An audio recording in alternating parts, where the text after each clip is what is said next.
స్వరము. పిత పుత్ర పవిత్రాత్మ నామమున ఆమేన్.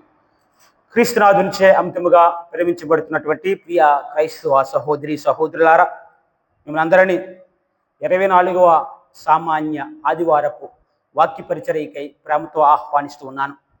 ఈనాటి గ్రంథ పఠనాలు అవధులు లేని, షరతులు లేని దేవుని ప్రేమ అనే అంశంపై కేంద్రీకృతమై ఉన్నాయి. తండ్రిని కాదని ఆయనకు దూరం అవటం నాశనాన్ని కొని తెచ్చుకోవటమే అని పునీత 2వ జాన్ పాల్ గారు అన్నారు. ఒక చిన్న కథ. ఒకసారి ఫాదర్ గారు విచారణలో సత్యోపదేశ సంక్షేమ తరగతులను కేటగిజం క్లాసెస్ తీసుకున్న తర్వాత ఆ తరగతుల్లో ఉన్న పిల్లలకి ప్రోడిగల్ సన్, దుడుకు చిన్నవాడు, తప్పిపోయిన కుమారుడు యొక్క ఉపమానాన్ని విపులంగా వివరించిన తర్వాత వారందరికీ ఒక ప్రశ్న వేశారంట. అదేంటంటే, ఈ ఉపమానంలో ఎక్కువ ప్రేమను ప్రదర్శించినటువంటి పాత్ర ఏది అని అడిగినప్పుడు వెంటనే ఒక బాలుడు లేచి, ఫాదర్ గారండి, క్రొవ్విన కోడిదోడ అని చెప్పారంట. వెంటనే ఫాదర్ గారు నవ్వుతూ, ఏంట్రా అని అడిగితే మళ్ళీ ఆ కుర్రవాడు, ఆ దూడే కదండి అందరికంటే ఎక్కువ త్యాగాన్ని చేసింది, అందరి ఆనందం కోసం బలిపశువుగా మారింది అని అన్నాడంట. చివరికి ఫాదర్ గారు కొద్దిగా సీరియస్గా ఆలోచించిన తర్వాత ఇది నిజమే కదా అని అనుకున్నాడంట. ఎందుకంటే ఆ దూడ అందరి రక్షణార్థమై తన ప్రాణమును బలిగా ఇచ్చినటువంటి క్రీస్తు ప్రభువును సూచిస్తూ ఉంది అని అనుకున్నాడంట. అవును ప్రీతమ క్రైస్తవ సహోదరి సహోదరులారా, భూమికి సూర్యుడు ఎంత అవసరమో, మొక్కలకు నీరు ఎంత అవసరమో, ప్రాణికి శ్వాస ఎంత అవసరమో, ప్రతి జీవితానికి కూడా ప్రేమ కూడా అంతే అవసరం. వర్షం లేకపోతే భూమి ఎండిపోతుంది. అదే విధముగా ప్రేమ లేకపోతే జీవితం కృషించిపోతుంది. తల్లిదండ్రులు, బిడ్డలు, స్నేహితులు, అన్నదమ్ములు వీరి యొక్క ప్రేమ చూపించుకోవడం చూస్తాం. ఇవన్నీ కూడా మానవ సంబంధమైన ప్రేమే. కానీ దేవునిది అవధులు లేని ప్రేమ, షరతులు లేని ప్రేమ, అన్కండిషనల్ లవ్, క్షమించే ప్రేమ, దయను చూపించే ప్రేమ, క్షమాపణ నొసగే ప్రేమ, కరుణించే ప్రేమ. కాబట్టి ప్రీతమ క్రైస్తవ సహోదరి సహోదరులారా, ఈనాటి మొదటి పట్టణంలో చూసినట్లయితే దేవుని ప్రేమ ఇశ్రాయేలు ప్రజల మీద ఏ విధంగా ఉందో మనకు అర్థమవుతుంది. ఇశ్రాయేలు ప్రజలను దేవుడు ఎన్నుకొని వారిని ఐగుప్తు దాస్యము నుండి అద్భుతముగా విడిపించి వాగ్దాన భూమికి నడిపిస్తున్నారు. అయితే మార్గ మధ్యములో వీరందరూ కలిసి దేవునికి కృతజ్ఞతలు చెప్పకుండా దేవుణ్ణి విమర్శిస్తూ ఒక బంగారు దూడను చేసి దానిని ఆరాధించడం మొదలుపెట్టారు. సినాయి పర్వతం దగ్గర మోసే ప్రవక్త ఆ కొండ మీద ఎక్కిన తర్వాత దేవుని సమక్షంలో ఉన్నాడు. ఇంకా చాలా రోజులు అయిందని తలంచి ప్రజలందరూ కూడా ఆరోను దగ్గరికి వెళ్ళి, ఇంకా మోసే రాడు, మా అందరి దగ్గర ఉన్న బంగారాన్ని తీసుకొని మాకొక దూడను తయారు చేయండి, బంగారు దూడను, దానిని మేము ఆరాధిస్తామని చెప్పిన తర్వాత వీరందరూ కూడా అదే పని చేశారు. ఈ సంఘటన చూసిన దేవుడు ఈ విధంగా మోసేతో అంటున్నాడు, ఈ ప్రజలు మత భ్రష్టులు అయిపోయారు, వీరికి బాగా తల బిరుస్తాం ఎక్కువ, కాబట్టి నేను వాళ్ళని నాశనం చేస్తాను, వారిని నేను బూడిద చేస్తాను, నాకు నువ్వు ఎదురు రాకు, నాకు అడ్డు రాకు అని తన కోపాన్ని, తన ఆగ్రహాన్ని చూపించినప్పుడు మోసే ప్రవక్త ఇశ్రాయేలు ప్రజల తరపున దేవుని సమక్షంలో మొరపెట్టాడు. ప్రభువా, నువ్వు అబ్రహాము, ఇసాకు, యాకోబులతో చేసిన ఒడంబడికను మర్చిపోయావా? వారి యొక్క సంతతిని ఆకాశములో, అంతరిక్షములో ఉన్న నక్షత్రాల వలె చేస్తానని మాటిచ్చావు. కాబట్టి నీ ప్రజలను ఇప్పుడు ఈ విధంగా శిక్షిస్తే, నాశనం చేస్తే, ఇతర జాతికి చెందిన వారు వీళ్ళని అవమానంగా చూస్తారు, వింతగా చూస్తారు, ప్రజలను కించపరుస్తారు అని. తర్వాత చివరికి మోసే తన స్వార్థం కోసం చూడకుండా దేవుడు అన్నాడు, ఈ ప్రజలను నాశనం చేసి నీ ద్వారా ఒక మహాజాతిని నేను సృష్టిస్తాను, నిర్మిస్తాను అని చెప్పినప్పుడు కూడా తన స్వార్థం కోసం కాకుండా మోసే దేవుని యొక్క వాగ్దానము నెరవేర్చడానికి, దేవుడు తన ప్రజలతో చేసిన వాగ్దానాలు నెరవేరడానికి కృషి చేశాడు, ఆశించాడు. అందుకనే ప్రీతమ క్రైస్తవ సహోదరి సహోదరులారా, మోసే చేసినటువంటి త్యాగం వలన దేవుడు తన ప్రేమను, తన దయను, తన కోపాన్ని వెనక్కి తీసుకొని ప్రేమను దయను ఇజ్రాయేల్ మీద చూపించాడు. తన హృదయము ద్వారా వారిని మన్నించగలిగాడు. అవును ప్రీతమ క్రైస్తవ సహోదరి సహోదరులారా, మన దేవుడు పాపి నాశనం అవుతూ తనకి ఇష్టం లేదు. పాపి మరలా మారు మనసు పొంది తన చెంతకు వచ్చి దీవులను పొందాలని ఆశిస్తాడు. ఒకరోజు కథ, ఒక ఊర్లో ఇద్దరు గొర్రెలు దొంగలు ఉండేవారంట. అయితే వారు ఇద్దరు దొరికిపోయారు ఒకరోజు. అయితే వారి ఇద్దరికి ఏం చేశారంటే, ఒక ఇంగ్లీష్ లెటర్స్ అయినటువంటి ఎస్టీ అని 2 లెటర్లను వాళ్ళ వీపు మీద వేశారంట, అంటే షీప్ థీఫ్ అని. అయితే ఈ అవమానాన్ని ఒకడు తట్టుకోలేక ఆత్మహత్య చేసుకుని చనిపోయాడంట, మరణించాడు. ఇంకొకడు ఏ విధంగానైనా నా మీద వేసినటువంటి ఈ ముద్రను తీసివేసి ఒక మంచి వ్యక్తిగా నన్ను నేను ఇతరులకు తెలియజేయాలని తలంచి ఒక మంచి వ్యక్తిగా ఆపదలో ఉన్న వారిని ఆదుకోవడం, క్షమించడం, ప్రేమను చూపించటం చేయడం ద్వారా కొన్ని సంవత్సరాల తర్వాత ఆ ఊరికి ఒక వ్యక్తి వచ్చారట, ఒక స్ట్రేంజర్. ఆ ఊరంటే తెలియని వ్యక్తి. అయితే ఈ వ్యక్తి ఈ ఎస్టీ అనే ఆ లెటర్స్ తన వీపు మీద ఉన్నటువంటి ఆ పెద్ద ఆయనను చూశాడంట.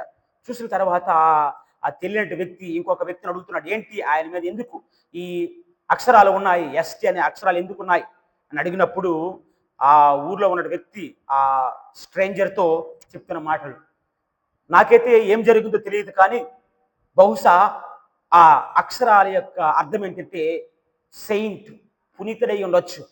ఎందుకంటే నాకు తెలిసినంత మాత్రాన ఆయన ఎవరికి కూడా హాని చేయలేదు, అందరికీ సహాయాన్ని అందిస్తున్నారు, అందరినీ ప్రేమిస్తున్నాడు, అందరినీ క్షమిస్తున్నాడు. కాబట్టి దాని జీవితం ఇదే నాకు తెలిసింది, కాబట్టి ఆయన పునీతుడై ఉండొచ్చు అని చెప్పడం జరిగింది. అవును ప్రీతమ క్రైస్తవ సహోదరి సహోదరులారా, చివరికి ఇక్కడ అర్థమే మారిపోయింది. ఎస్టీ అనేది షిప్ థీఫ్ అనే ఈ 2 అక్షరాలు సెయింట్, పునీతుడిగా మారాయి.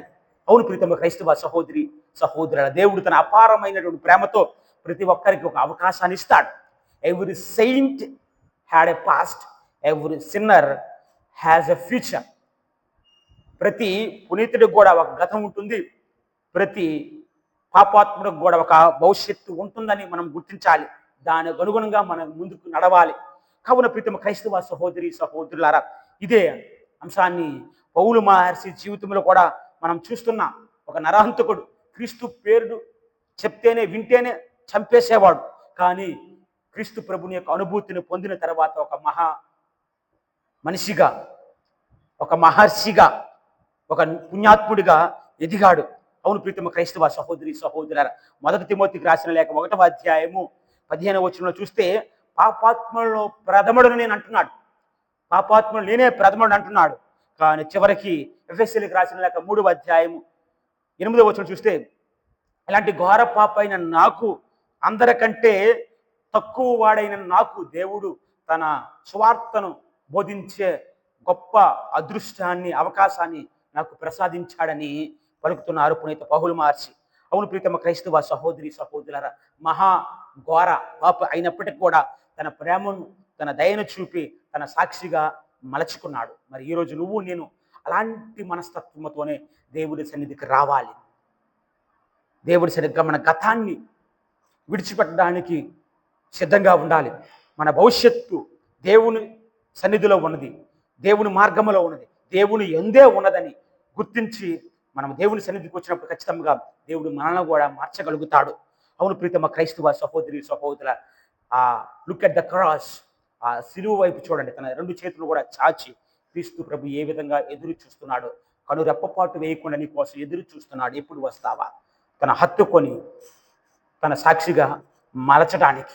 కాబట్టి ప్రీతమ క్రైస్తవ సహోదరి సహోదరులారా, దేవుని చెంతకు రాగలుగుతున్నావా? ఆయన యొక్క ప్రేమను చవి చూడగలుగుతున్నావా? ఈనాటి సువిశేష పట్టణంలో 3 ఉపమానాలు ఉన్నాయి. తప్పిపోయిన గొర్రెపిల్ల, పోగొట్టుకున్న నాణెం. ఈ 2 ఉపమానాల ద్వారా మనకేం తెలియజేస్తున్నారంటే, మానవులు దేవునితో ఉన్నటువంటి సంబంధాన్ని పోగొట్టుకోవడం తెలియజేస్తే ఈ 2 ఉపమానాలు. మూడో ఉపమానం తప్పిపోయిన కుమారుడు, ప్రొడిగల్ సన్. ఈ యొక్క ఉపమానంలో మానవుని పశ్చాత్తాపానికి, అదేవిధంగా మారు మనసుకు ఎదురు చూచే దేవుని యొక్క అపారమైన ప్రేమను వ్యక్తపరుస్తుంది. కాబట్టి ప్రీతమ క్రైస్తవ సహోదరి సహోదరులారా, ఈ ఉపమానములో తండ్రి సమక్షములో ఉండకుండా స్వేచ్ఛను కోరుకొని చిన్న కుమారుడు వచ్చి ఆస్తిలో సగభాగం నాకు ఇవ్వమన్నాడు. గ్రీక్ భాషలో ఆస్తికి ఉపయోగించే పదం ఏంటంటే బియోస్. అంటే లిటరల్లీ దాని మీనింగ్ ఏంటంటే జీవం.